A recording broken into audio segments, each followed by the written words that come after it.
to meet you in person. It's an amazing event. I think it's the first event in Brazil for Bitcoin only. Bitcoin changed my life, as I think yours. Mine too, yeah. So it's a great honor to be here. I've been participating in the first panel, introducing actually the very first panel of this amazing event, SatsConf now here in São Paulo, and we are grateful to have you here in Brazil. So such an important person for our Bitcoin community, internationally speaking. So thank you very much for coming to Brazil. Be very welcome. And the first question to yourself: you are with the white and clear hat. Yes. So does it mean the Bitcoin price will increase? Are you in agreement? Well, I usually wear white hats when I'm speaking to inspire people. I wear the black hat when I'm, not so nice. So consensus 2019, I wear the black hat. Consensus 2018, I also wear the black hat. But white hat usually means good Jimmy, not like bad Jimmy, or it's kind of a thing. And if you watch a lot of like movies or something like that, this is sort of like the theme. Like Walter White in Breaking Bad, he always wore the black hat, literally. Yeah, right? Whereas if you're the good guy, you wear the white hat. So I play different roles, but it doesn't have to do with price necessarily, just how I'm going to behave. Very, very good. And tell us about your thoughts about Austin nowadays. I mean, we've heard that like the tech industry, especially the blockchain and the crypto assets industry, is migrating from San Francisco to Austin, Texas. Does it make sense? Yeah. So I think altcoins are mostly going to Miami. All right. And Bitcoin is mostly concentrated in Austin. So a lot of the Bitcoin-only companies are relocating to Austin. It makes a lot more sense. A lot of the VCs are there that are focused on Bitcoin only. A lot of the altcoin VCs, they're in Miami. A lot of them moved over from San Francisco and New York. And you can kind of see it when you visit the city. It's a lot of even the mayor there like tried Miami coin or something, which is down 99% or something like that. But Austin has definitely grown. It's what we would call a Schelling point, where a meeting point for a lot of Bitcoin companies.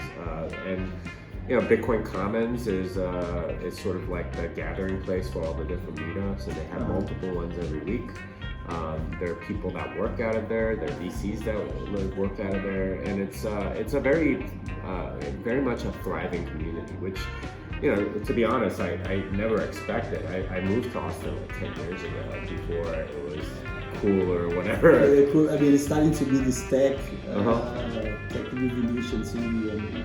Yeah, and the pandemic definitely helped a lot because Texas was relatively more open and free. So a lot of people, especially in San Francisco, LA, New York, Chicago, they were thinking, okay, where can I go where it's not going to be just locked down? My kids could go to school, stuff like that.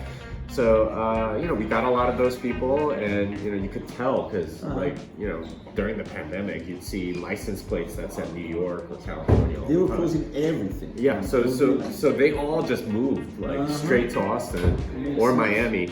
I think, there's definitely been something of a shift, and we'll see how long it lasts and stuff. San Francisco, I still refuse to go there. I don't even want to fly through there because I don't want to get stuck there and, basically be locked down or whatever. So, it's a startling contrast, and there's definitely been something of a shift. Interesting. Actually, that's great to hear that and to understand how the things are going on Texas and the US.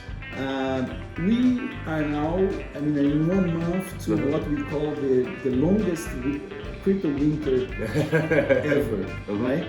I would like to hear your opinion because, we said that Bitcoin would be the prevention tool for like war. Now war is going on, is a reality, and Bitcoin price went down in that period. also we said that Bitcoin was also something against the public debt increase, which we are now seeing that the governments are all increasing their interest rates, right? And investors all around the world, they prefer to invest in such that are actually the shit coins in the world. But, I mean, they prefer to invest and put all the money in those type of government debts and assets instead of Bitcoin. How do you see the next years? So how do you see how can what we can tell to the Bitcoin lovers, to the Bitcoin investors, that this movement will change somehow in the next years? Well, so I think we need to understand something first. So when they're increasing interest rates, they're doing that so that more people put money into those securities. If the interest rate is low, very few people do because the interest rate is low. You can get a better return. So the fact that they have to increase interest rates generally means that they want to attract more money into that and make it harder to print money. So already I think Bitcoin to some degree is having an effect because they wouldn't be increasing interest rates if there wasn't good competition. And Bitcoin is, I think, one of the competitors. What we're seeing is a lot of quantitative tightening. And I don't think it would have tightened quite as quickly if Bitcoin didn't exist. The fact that they're having to do that is largely, a response to the insane amount of money printing that they did before. And this is a way to sort of tame inflation. We're seeing inflation rates in the U.S. 8.5%, 9%. Yeah, I'm sure here it's higher. The same, yeah. And like Turkey, places like that, it's like 40, 50, 90, 100, 200%. Yeah, it's impressive. Yeah, and that's all happening in large part because of all of the money printing that happened. And the way to curb that is to sort of tighten the monetary supply by raising interest rates, and that's what's happening. So with regard to Bitcoin price and things like that, this definitely affects demand. So we know the supply of Bitcoin. We know exactly how many there will be at every moment in time. The fundamentals didn't change. Yeah. The supply we know, but to determine price, demand is the other side of the equation. How much demand is there? Now, for a while there, while the government was printing lots and lots of money, all these central banks had these super low interest rates, which made monetary expansion very, very easy. Bitcoin price was going up because the demand side of the equation. Well, I'm not going to go and put my money on a 1% treasury.